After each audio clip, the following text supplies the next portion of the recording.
আসসালামু আলাইকুম। ১০৬টি পদে বিমান বাংলাদেশ এয়ারলাইন্সে একটি সার্কুলার প্রকাশিত হয়েছে। তো আজকের ভিডিওর মাধ্যমে আমরা বিস্তারিত তথ্য দেখে নেওয়ার চেষ্টা করব এবং কীভাবে আপনারা আবেদন করবেন, কত তারিখের মধ্যে আবেদন করতে হবে, কত টাকা পরীক্ষার ফি পরিশোধ করতে হবে, সব কিছু নিয়ে থাকছে আজকের ভিডিও। তো এই সার্কুলারটি পূর্বে প্রকাশিত হয়েছিল, অর্থাৎ সংশোধিত নিয়োগ বিজ্ঞপ্তি। এখানে মূলত বয়সটা এখন বৃদ্ধি করা হয়েছে। তবে পূর্বে যারা আবেদন করেছেন তাদের নতুন করে আবেদন করার প্রয়োজন নেই। এখানে মূলত নিয়োগ করা হবে অ্যাসিস্ট্যান্ট ম্যানেজার অপারেশন। এখানে শুধুমাত্র পুরুষ প্রার্থীরা আবেদন করতে পারবেন। পদসংখ্যা থাকবে 12টি। শিক্ষাগত যোগ্যতা স্বীকৃত বিশ্ববিদ্যালয় থেকে 4 বছর মেয়াদী বিএসসি ইঞ্জিনিয়ারিং।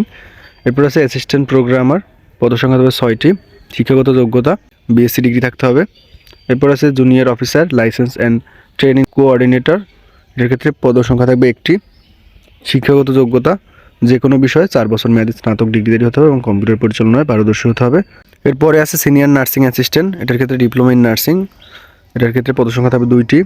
এরপর আছে শিডিউলিং অ্যাসিস্ট্যান্ট, পদসংখ্যা 4টি, এটার ক্ষেত্রে স্নাতক পাস। এরপর আছে ম্যাটেরিয়াল ম্যানেজমেন্ট অ্যাসিস্ট্যান্ট, এটার ক্ষেত্রে স্নাতক পাস, পদসংখ্যা 12টি। প্ল্যানিং অ্যাসিস্ট্যান্ট, এটার ক্ষেত্রে পদসংখ্যা 5টি, বিজ্ঞান বিভাগে স্নাতক পাস। পাম্প অ্যাসিস্ট্যান্ট, এটার ক্ষেত্রে স্নাতক পাস, পদসংখ্যা 2টি। জুনিয়র ডেন্টার বা জুনিয়র পেইন্টার, এটার ক্ষেত্রে এসএসসি পাস এবং 1 বছরের ট্রেড কোর্স সার্টিফিকেট সহ 2 বছরের অভিজ্ঞতা থাকতে হবে।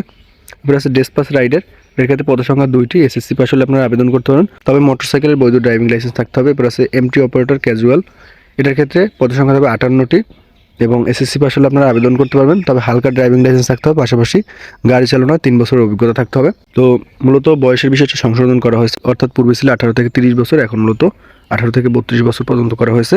তো বয়সটা নির্ধারণ করা হবে 23 ডিসেম্বর 2024 তারিখে। এই সময়ের মধ্যে আপনাদের বয়স যাদের 18 থেকে 32 বছর আছে তারা আবেদন করতে পারবেন। তো একটা বিষয় আপনারা লক্ষ্য রাখবেন, সেটা হলো এখানে যে ক্রমিক 11 নং পদটা আছে, এটা কিন্তু আপনাদের অস্থায়ী ভিত্তিতে নিয়োগ দেওয়া হবে, অর্থাৎ 89 দিনের ভিত্তিতে নিয়োগ দেওয়া হবে। তবে পরবর্তীতে শর্ত সাপেক্ষে নবায়নযোগ্য, অর্থাৎ প্রথমে আপনাদের 3 মাসের জন্য নিয়োগ দেওয়া হবে, পরবর্তীতে তারা চাইলে শর্ত সাপেক্ষে আপনাদের নিয়োগের সময়টা বৃদ্ধি করতে পারে। তবে অন্যান্য যে পদগুলো আছে এগুলো মূলত 3 বছরের জন্য চুক্তিভিত্তিক নিয়োগ দেওয়া হবে, পরবর্তীতে আপনাদের চাকরি স্থায়ীভাবে আত্মীকরণ করা হবে।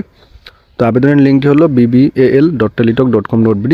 এই ওয়েবসাইটে প্রবেশ করে আপনাদের 23 ডিসেম্বর 2024 থেকে 1 জানুয়ারি 2025 এই সময়ের মধ্যে অনলাইন আবেদন করতে হবে। এরপর হলো পরীক্ষার ফি। 1 নং পদের জন্য 669 টাকা, 2 থেকে 5 নং পদের জন্য 558 টাকা, 6 থেকে 8 নং পদের জন্য 335 টাকা এবং 9 থেকে 11 নং পদের জন্য 223 টাকা জমা দিতে হবে। এটা মূলত টেলিটক প্রিপেড সিমের মাধ্যমে আপনাদের পরীক্ষার ফিটা জমা দিতে হবে। তো আবেদন সংক্রান্ত প্রশ্ন থাকলে কমেন্টের মাধ্যমে জানাতে পারেন। ধন্যবাদ সকলকে।